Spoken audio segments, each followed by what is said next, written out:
Bonsoir chers auditeurs et chères auditrices de notre web radio R212.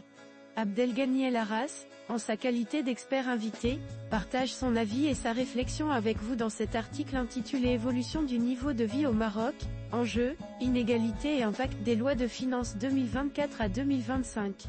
Le voici en podcast pour vous. Abdelghany El Arras débute son article de la manière suivante. L'enquête du Haut Commissariat au Plan (HCP) sur le niveau de vie des ménages pour la période 2022 à 2023 met en lumière des tendances importantes qui interrogent sur l'évolution des conditions socio-économiques des Marocains. Bien que des progrès aient été réalisés dans plusieurs domaines, la crise du Covid-19 et l'inflation récente ont laissé des traces profondes. L'analyse de ces chiffres, combinée à la prise en compte des mesures des lois de finances 2024 et 2025, permet d'identifier des leviers d'action pour une meilleure inclusion économique. Abdelghany El Arras pose ainsi les bases de son analyse en insistant sur l'importance d'étudier ces chiffres ainsi. 1. Un niveau de vie en hausse, mais des inégalités qui se creusent. Malgré une augmentation de la dépense annuelle moyenne des ménages, les inégalités se sont aggravées, comme en témoigne l'indice de Gini passant de 39,5% en 2014 à 40,5% en 2022. La classe moyenne semble être la plus touchée, enregistrant une croissance plus lente de son niveau de vie comparativement aux couches les plus pauvres et les plus riches. Recommandation, instaurer une fiscalité plus progressive pour limiter les inégalités de revenus. Encourager des politiques de redistribution ciblées, notamment par le renforcement des aides sociales et des subventions aux classes moyennes. L'expert met ainsi en évidence une pression économique accrue qui contraint les ménages à arbitrer entre consommation et qualité de vie. 2.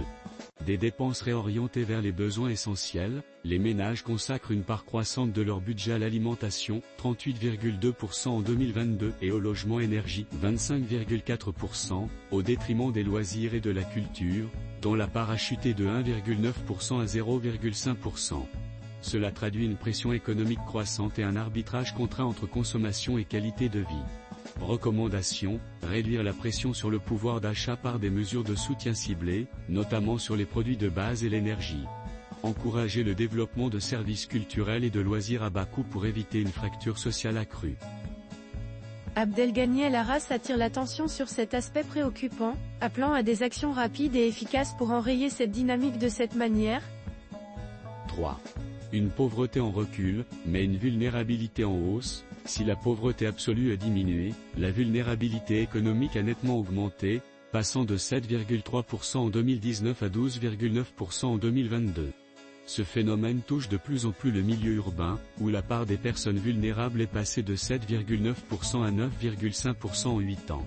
Recommandation, accélérer la mise en place de mécanismes de protection sociale efficaces pour prévenir la bascule vers la pauvreté. Promouvoir l'emploi stable et les formations professionnelles adaptées aux besoins du marché. L'expert insiste sur la nécessité de réduire la fracture territoriale et d'améliorer l'égalité des opportunités ainsi. 4. Un revenu moyen marqué par des disparités urbain-rurales. Le revenu annuel moyen par ménage reste largement inégalitaire, 103 520 DH en ville contre 56 047 DH en milieu rural.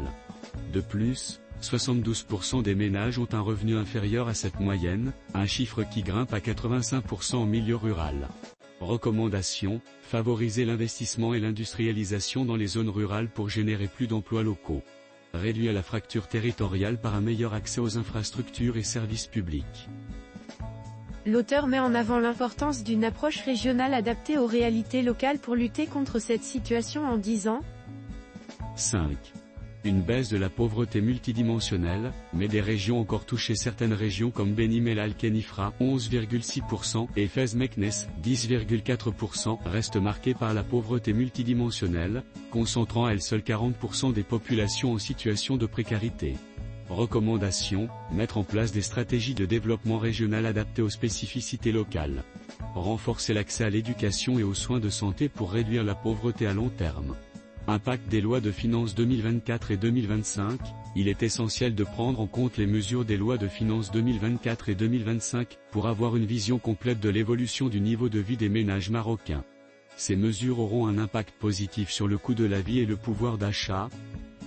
L'expert souligne que ces mesures auront un impact significatif sur le coût de la vie et le pouvoir d'achat des citoyens. Mesures de la loi de finances 2024, réduction de la TVA sur les médicaments et les produits alimentaires de première nécessité. Mesures de la loi de finances 2025, exonération d'impôt sur les revenus mensuels inférieurs à 6 000 DH. Cette mesure devrait bénéficier aux ménages à revenus modestes, augmentant ainsi leurs revenus. Un accord entre le gouvernement, les syndicats et le patronat a été signé ce lundi 29 avril 2024, dans le cadre du dialogue social. Principale mesure, une hausse de 10% du salaire minimum dans le secteur privé. Les fonctionnaires du secteur public bénéficient, eux, d'une revalorisation de 1000 dirhams, là encore en 2 tranches, de leur salaire. Abdelghany El Arras conclut son analyse en insistant sur la nécessité de politiques publiques adaptées, axées sur la justice sociale et la réduction des inégalités. En ces termes, ces augmentations salariales contribueront également à améliorer le pouvoir d'achat des ménages concernés. Augmentation de la déduction pour charges familiales, plus 38%, soit 500 DH/personne à charge. Révision du plafond des bons de repas des salariés de 30 DH à 40 DH/jour. Exonération de la TVA et des droits d'importation sur des produits essentiels comme la viande, le riz et l'huile pour stabiliser les prix. Soutien accru aux populations vulnérables, des aides sociales directes bénéficieront à 4 millions de familles, avec un budget de 37 milliards de dirhams en 2025, plus 2 milliards de dirhams par rapport à 2024. Les résultats de l'enquête du HCP montrent un Maroc en mutation, où les progrès réalisés en matière de niveau de vie s'accompagnent de nouvelles formes de vulnérabilité et d'inégalité. Face à ces défis, des politiques publiques adaptées, axées sur la justice sociale et la réduction des inégalités, ainsi que les mesures prises dans le cadre des lois de finances 2024 et 2025, s'imposent comme des priorités pour garantir un développement économique inclusif et durable. Chers auditeurs de la Web Radio R212, merci d'avoir été à l'écoute de ce podcast, et d'avoir partagé avec nous ce moment d'échange et de découverte. Votre présence et votre fidélité sont notre plus belle récompense. On se dit à très bientôt, si vous le voulez bien. Avec toute notre gratitude, l'équipe de R212.